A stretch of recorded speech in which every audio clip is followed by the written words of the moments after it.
Hi loves, bienvenue sur ma chaîne et aujourd'hui on va parler d'un sujet très spécial qui est l'intelligence émotionnelle. Parce que je pense que beaucoup d'entre nous le savent, mais c'est une compétence extrêmement cruciale, donc que ce soit dans tes relations, au travail, dans ta vie personnelle ou peu importe. Donc dans cette vidéo je vais te partager toutes les choses et informations qui pour moi sont importantes sur le sujet. Et si tu n'en as jamais entendu parler auparavant, il faut savoir que l'intelligence émotionnelle c'est essentiellement la capacité à comprendre tes émotions, à les gérer, à comprendre celles des autres et à agir avec conscience. Et à noter que certaines personnes vont être plus adeptes à certains aspects de l'intelligence émotionnelle, mais il faut savoir que ce quotient-là, il peut être développé, amélioré et appris. Donc les quatre principales compétences du quotient émotionnel, c'est la conscience de soi, l'autorégulation, la conscience sociale et les compétences sociales.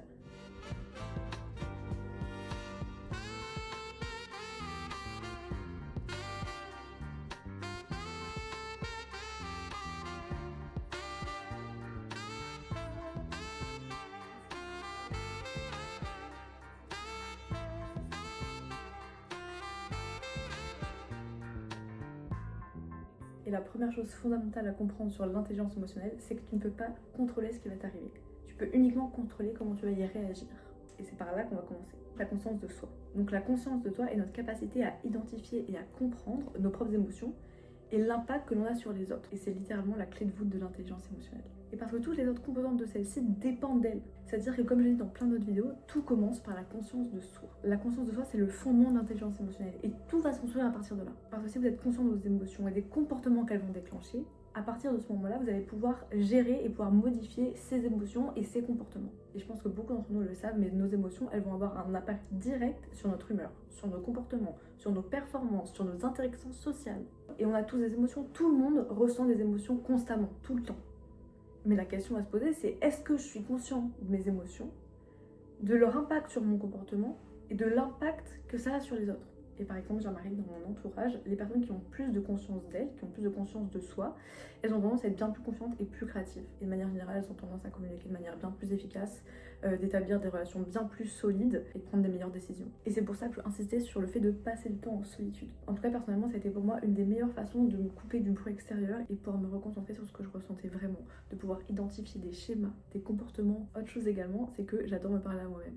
Ça peut paraître bizarre pour certains et étrange, mais c'est vraiment une pratique que j'adore faire. Donc je vais juste me poser des questions comme pourquoi j'ai réagi de cette manière ? Qu'est-ce qui m'a touchée ? Et qu'est-ce qui a déclenché le fait que j'ai été trigger ? Qu'est-ce que je vais pouvoir faire pour y remédier la prochaine fois, etc. Vraiment, je me parle toute seule à voix haute et je sais pas, le fait de m'entendre et de parler, ça m'aide, ça dénoude. Et une fois que j'ai fait ça, je me sens tellement plus claire, tellement plus libre. Et évidemment, il fallait s'en douter, mais une autre technique que je recommande grandement pour apprendre à se connaître, à développer la conscience de soi, c'est tenir un journal. Par exemple, dans votre journal, vous pouvez faire des brain dump. C'est-à-dire que chaque jour, chaque semaine, vous allez pouvoir écrire tout ce que vous avez dans la tête sans filtre dans ce journal. C'est peut-être facile à dire pour moi parce que je suis une personne de journal. Depuis que je suis enfant, j'ai des journaux intimes, j'ai des carnets, j'adore ça. Ça fait juste tellement longtemps que je les utilise que maintenant je suis capable de vous dire que ça m'a tellement aidé à repérer mes déclencheurs, mes patterns, mes schémas. Et si je dois être honnête, au début c'était extrêmement compliqué pour moi. Juste d'être hyper honnête par carnet, ça me mettait extrêmement inconfortable. J'avais des peurs qui étaient liées à ça, qui étaient si quelqu'un le trouve, qu'est-ce que ça va faire ? J'ai peur que ma famille lise ce que j'ai dans mon carnet. Et même vis-à-vis de moi, en fait, j'avais cette propre peur qui était mon propre jugement. Qui fait que je me jugeais moi-même. Donc oui, au début c'était vraiment inconfortable. Mais maintenant, après des années de journaling, je peux vous dire que je me sens tellement plus légère. J'ai vraiment l'impression que d'avoir tout jeté sur des carnets pendant tellement d'années, ça fait que maintenant déjà de 1, c'est bien plus facile pour moi de le faire. Et de 2, j'ai l'impression que ça m'a dissous et enlevé certains poids de mes épaules. Comme si je le prenais de moi et je le mettais sur ce carnet. Et ça m'a permis vraiment de prendre du recul sur certaines situations, sur certaines de mes réactions et de mes comportements que j'aurais jamais pu remarquer autrement. Et ça, je peux vous dire que les gens autour de moi le ressentent. Je vois bien les personnes que je connais depuis mon enfance, qui ont vu mon moi d'avant et mon moi d'aujourd'hui. Vraiment, les gens le ressentent. Et je sais que tout le monde ne va pas y croire, mais on est des êtres énergétiques. On peut sentir quand quelqu'un porte une lourde charge émotionnelle. On peut le sentir quand quelqu'un est tendu. On a tous déjà eu ce feeling de rentrer dans une pièce et de sentir... oula, qu'est-ce que je fais là ? Je me sens oppressée, ou de sentir l'énergie de quelqu'un qui était extrêmement enjoué. Et d'ailleurs, la plupart du temps, quand on se sent tendu ou oppressé dans une pièce, et ben ça donne plus envie de prendre nos distances. Alors qu'à l'inverse, ces personnes qui ont travaillé sur elles-mêmes, qui ont cette conscience d'elles, qui ont travaillé sur leur traumatisme, elles ont cette forme de... cette sorte, je sais pas comment vous expliquer, de liberté. Et c'est tellement agréable d'interagir avec cette personne-là, c'est rafraîchissant, c'est... Passons maintenant à l'autorégulation. Donc comme je le dis juste avant, la conscience de soi, elle ouvre la porte à l'autorégulation. Et l'autorégulation, c'est la capacité à pouvoir gérer nos émotions et nos comportements. Ce qui paraît logique parce que quand on est conscient de nos émotions, on peut ensuite commencer à gérer et à garder toutes ces émotions et ces impulsions perturbatrices sous contrôle. Et concrètement dans la vie, une personne qui a une forte autorégulation, qui a du self-control, ça va être une personne qui pendant les situations tendues, pendant les conflits, elle va être capable de faire une pause, de prendre une grande inspiration et de ne pas réagir. C'est-à-dire que cette personne-là, elle passe de la réactivité à l'observation puis à la réponse.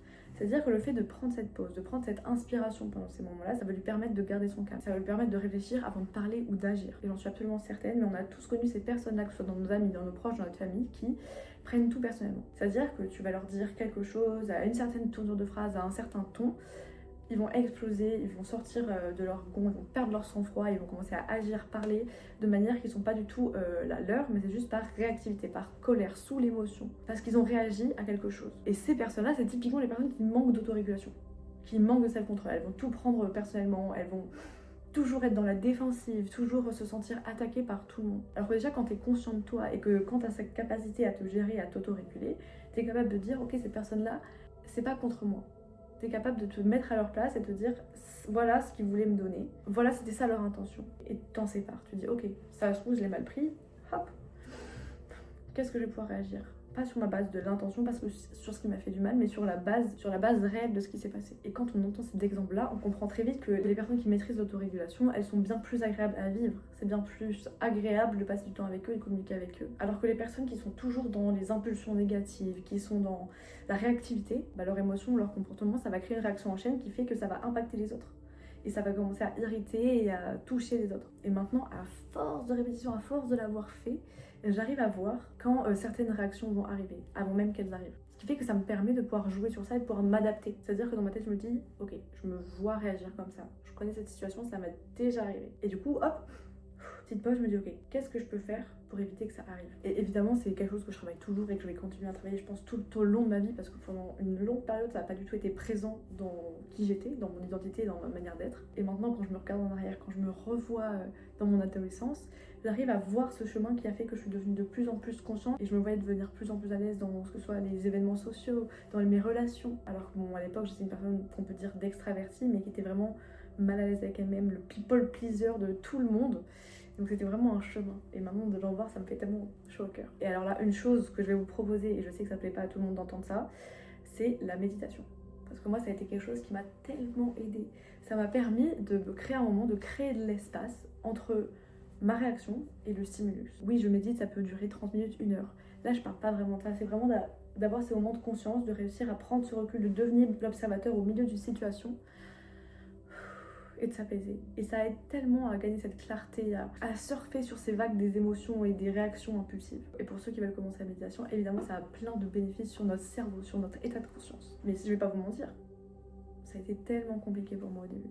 J'avais tellement de difficultés à juste rester là, consciente, à rien faire et à pas penser. Bon, c'est un peu réduit de la manière dont je vous l'explique, mais ce que je veux dire par là, c'est que plus tu pratiques, plus ça devient facile. Et il faut pas se laisser décourager. Par exemple, une pratique que je faisais au tout début ou que je fais maintenant quand j'y pense en ville, c'est que d'un coup, pour travailler sur cet état de conscience, sur ce moment de présence, c'est je vais me concentrer sur tout ce qu'il y a autour de moi. Donc je vais pas y penser, mais je vais juste l'accepter et élargir mon champ de conscience, c'est-à-dire je vais voir en conscience tous les objets qu'il y a autour de moi, l'espace, les murs. Je sais pas, ça met comme un stop au flux de mes pensées et je suis là, juste présente et je commence à sentir plus les sensations dans mon corps. Également, pour m'aider à être en état de présence, j'aime bien faire des body scans, donc des scans de corps. Donc je vais venir juste rester là, je vais fermer les yeux et je vais scanner toutes les parties de mon corps petit à petit.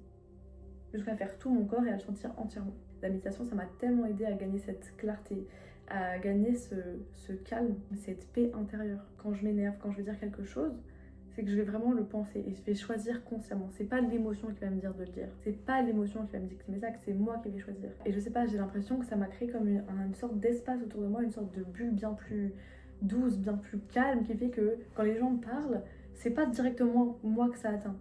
C'est plus l'observateur, le filtre qui est là. Et effectivement, la manière dont je l'ai dit, c'est comme s'il fallait prendre l'instant, prendre ce moment de pause dès le moment même du stimulus. Mais effectivement, c'est vrai. Tu n'as pas tout le temps le temps et tu n'as pas tout le temps la conscience ou l'état d'esprit qui fait que tu peux te remettre en question, que tu peux y penser, y réfléchir. Et tu peux simplement pas tout gérer en même temps. Mais du coup, parfois, quand j'ai trop de choses à faire, quand j'ai trop de choses en tête, le soir, je me prends un moment pour me questionner. Pour me questionner sur ce que j'ai ressenti, sur qu'est-ce qui l'a déclenché, sur qu'est-ce que je pourrais faire différemment la prochaine fois, qu'est-ce que ça veut dire sur moi, qu'est-ce que ça veut dire sur les blessures qui restent en moi. Et je vous assure, à force de le faire, ça va devenir automatique, ça va devenir une seconde nature de vous poser ces questions-là et d'avoir cette boucle d'autorégulation, de questionnement. Passons maintenant à l'intelligence sociale. Et évidemment, je vais vous expliquer ce que c'est. Donc, l'intelligence sociale, la conscience sociale, c'est notre capacité à comprendre les émotions des autres. Un facteur clé, un élément clé de cette composante, c'est l'empathie. Et je sais, on entend parler partout, cette personne manque d'empathie, je suis trop empathique, patati patata. Mais qu'est-ce que c'est concrètement? Donc en faisant mes petites recherches, j'ai découvert qu'un certain Jamil Zaki, qui est un professeur de Stanford et qui est également l'auteur de The War of Kindness, il va décrire l'empathie avec 3 éléments. Identifier ce que les autres ressentent, partager cette émotion, souhaiter améliorer leur expérience. Il y a quelque chose qu'il faut qu'on mette au clair maintenant. L'empathie, il ne s'agit pas de ce que vous ressentiriez dans la situation de cette personne. Mais il s'agit vraiment de ce que ces personnes ressentent, elles, réellement. Et encore une fois, quand tu côtoies des personnes intelligentes socialement, c'est hyper agréable. Et ces personnes-là, elles ont tendance à être bien plus gentilles que les autres, j'ai remarqué. C'est-à-dire que la gentillesse, c'est un trait presque caractéristique chez eux. Attention, ça veut pas dire que ces personnes-là, elles sont tout belles, tout roses, c'est des people pleasers, pas du tout. Justement, cette personne-là, je trouve, à titre personnel, que elles ont tendance à être les personnes qui vont vous donner cet amour tranchant. C'est-à-dire c'est un amour sain, hein, mais elles vont être tendance à plus vous dire des vérités. Et pas parce qu'elles sont méchantes ou qu'elles vous veulent du mal ou que, encore une fois, c'est des people pleasers, pas du tout. Mais parce qu'ils comprennent réellement l'autre personne. Parce qu'ils veulent vraiment l'aider à s'améliorer. Il faut savoir que pendant mon parcours, il y a quelque chose que j'ai fait qui m'a extrêmement aidé à améliorer mon intelligence sociale et c'est observer les autres. Non, c'est pas creepy, non, c'est pas un truc de voyeurisme, pas du tout. C'est plus quelque chose comme une expérimentation sociale. C'est sortir dans la rue et regarder les gens, regarder comment ils s'expriment, tout type de profil confondu, des manières de communiquer différentes. Je peux sortir, me poser quelque part et observer les personnes marcher, observer leurs gestes, observer leurs mimiques. Et pareil, je vais faire le lien sur, pour moi, les personnes qui ont cette intelligence sociale, elles ont l'air, en tout cas, d'avoir plus d'intuition. Elles ont tendance à mieux scanner l'énergie de la pièce, l'ambiance de la pièce, et à savoir s'y adapter. Et pour moi, l'intelligence sociale, il n'y a pas que ça. Il y a aussi des petites choses comme savoir comprendre les différents tons de la voix de quelqu'un, savoir comprendre son langage corporel, savoir écouter, pas juste entendre. Et il y a une vraie différence entre écouter et entendre quelqu'un. Et nous voilà enfin à la dernière composante de l'intelligence émotionnelle, qui est les compétences sociales. Donc ça va ressembler un petit peu à la conscience sociale, à l'intelligence sociale, mais là ça va être plus tout ce qui va être des compétences à part entière, comme le leadership, l'influence, la gestion de conflits, la capacité de travailler avec les autres, la capacité d'inspirer les autres. Donc cette composante-là, elle est vraiment faite de toutes les compétences qui va nous permettre d'avoir des relations saines dans notre vie et dans tous les aspects de notre vie. Et encore une fois, quand on fait le lien des 4 composantes dans l'ordre dans lequel je viens de vous le donner, c'est totalement logique. Les personnes qui ont ces compétences que je viens de vous citer, elles ont tendance à être bien plus entraînantes, bien plus, encore une fois, agréables à vivre. Et c'est tellement plus facile de communiquer avec cette personne parce qu'elles sont capables de se remettre en question. Elles sont capables de ne pas prendre tout ce que vous dites personnellement. Elles sont capables de jauger la situation. Elles sont capables de faire la différence entre est-ce que la personne a vraiment voulu l'attaquer ou est-ce que c'est juste leur ego qui leur envoie ce message, etc., etc. Donc les compétences sociales, elles vont vraiment vous aider à maintenir des relations saines. Moi la première, j'ai eu plein de problèmes relationnels dans le sens où, en communiquant mes limites, les personnes se sentaient très offensées, comme si je leur donnais pas de valeur, comme si je leur portais pas d'importance. Pourquoi? Parce que ces personnes-là ont pris mon propos contre elles. Elles l'ont pris comme si je voulais les attaquer. Comme si le fait de dire ok tout de suite j'ai besoin de prendre du temps pour moi, je suis pas disponible pour toi, ça voulait dire je vais penser qu'à moi parce que toi je t'aime pas, c'est pas important, je suis bien plus importante. Donc comment voulez-vous bien communiquer avec quelqu'un qui va constamment détourner les sens de vos phrases pour le prendre contre eux et se positionner en tant que victime et vous positionner en tant que bourreau? Regardez le triangle de Karpman. Je trouve que les personnes qui manquent d'intelligence émotionnelle se retrouvent beaucoup dans ce triangle-là. Elles ne sont pas capables de réussir à passer au-dessus de certaines quelque chose. Et là, ça peut paraître peut-être réducteur ou je sais pas, c'est pas du tout le cas. C'est vraiment pour dire que elles ont tendance à se noyer dans leurs émotions et à vraiment boire la tasse à chaque vague au lieu de surfer dessus. Et je voulais finir cette dernière partie sur le côté un peu plus intelligence émotionnelle et développement personnel. Plus j'avançais sur mon chemin de développement personnel, plus l'intelligence émotionnelle devenait naturelle. Mon avis est très tranché dessus, c'est que tu ne peux pas, on va dire, t'améliorer, te développer personnellement si tu n'es pas conscient de toi. Comme on a dit tout à l'heure, tout part de là.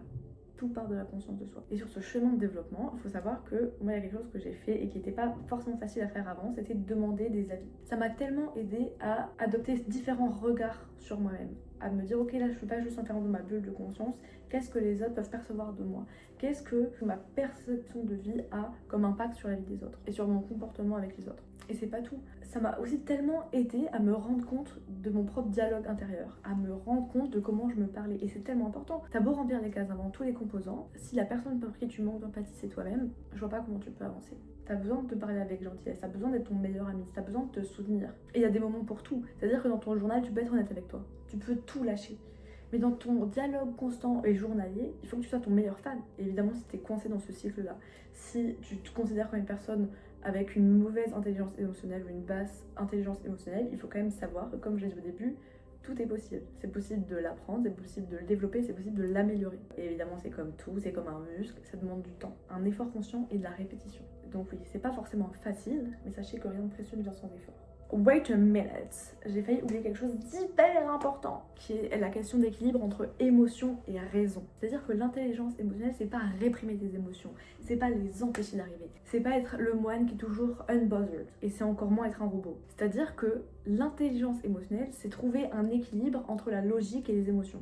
Parce que j'en ai déjà parlé dans d'autres de mes vidéos, mais si tu bloques tes émotions, si tu les stockes à l'intérieur de toi, si tu les réprimes, elles finiront par sortir, elles vont finir par exploser. Ton corps va finir par te le faire comprendre. Ça peut être du burn-out, ça peut être des maladies, ça peut être de la fatigue. Dans tous les cas, ça va finir par sortir. Donc oui, c'est bien beau la raison, c'est bien beau tout ça, mais c'est aussi également extrêmement important de s'écouter, de savoir se fixer des limites, de savoir dire non. Sinon, c'est ton corps qui va finir par dire non à ta place. Et évidemment, j'allais pas vous laisser comme ça. Donc bienvenue dans la seconde partie qui sont les 3 étapes pour améliorer et agrandir son intelligence émotionnelle. Évidemment, le développement d'intelligence émotionnelle, c'est un processus continu. Ça va se développer avec le long terme. Et évidemment que ce chemin-là, il va différer d'une personne à une autre. Néanmoins, selon des études de Harvard, les 3 étapes que je vais vous citer ensuite peuvent vous conduire à une meilleure conscience de soi, une meilleure empathie et des meilleures compétences sociales. La première étape est de reconnaître ses émotions et de les nommer. C'est-à-dire que c'est se poser des questions comme quelle émotion je ressens en ce moment? Est-ce que je peux les nommer? Dans une situation stressante, quelle émotion surgit généralement? Comment aimeriez-vous réagir dans ces situations-là? Peux-tu t'arrêter pour faire une pause et reconsidérer ta réponse? Évidemment, c'est logique comme première étape, mais prendre le temps pour comprendre et nommer vos émotions et de pouvoir tempérer votre réactivité, c'est l'étape cruciale. 2. Demander des avis, des commentaires, des critiques constructives. Et évidemment, vous l'avez compris, il est hyper important d'avoir des feedbacks d'autres personnes. Allez voir vos copains, vos collègues, vos amis, vos parents, vos proches et demandez-leur comment ils évalueraient votre intelligence émotionnelle. Par exemple, vous pouvez leur demander comment est-ce que vous réagissez aux situations difficiles. Comment est-ce que vous gérez une situation de conflit. À quel point vous êtes adaptable et empathique. Et une chose est sûre, ce sera sans doute pas ce que vous voulez entendre. Ce sera sans doute pas les trucs qui vous feront le plus chaud au cœur. C'est certainement et sûrement ce dont vous avez besoin d'entendre et des informations clés sur vous. Enfin, c'est un peu weird, vous allez me dire, mais c'est lire de la littérature. C'est juste qu'en fait, il y a des études qui montrent que la lecture d'une littérature avec des personnages complexes, ça peut vraiment aider à améliorer l'empathie. Parce qu'en gros, le fait de lire des histoires du point de vue des autres, ça nous aide à mieux comprendre leurs motivations, leurs pensées, leurs actions. Et ça peut vraiment nous aider à améliorer notre intelligence sociale. Donc voilà à la fin de cette vidéo. J'espère que ça vous aura plu, que ça vous aura appris des choses et que vous en savez plus maintenant sur l'intelligence émotionnelle et comment la développer. J'espère que vous avez également compris l'importance et le rôle crucial que jouent ces quotients émotionnels dans notre vie. Et je vous laisse mettre en commentaire ce que vous avez pensé de cette vidéo. Et si vous avez des tips et astuces pour aider à développer son quotient émotionnel, allez-y. Donc abonnez-vous, lâchez un like et je vous dis à très vite pour une nouvelle vidéo. Ciao ciao!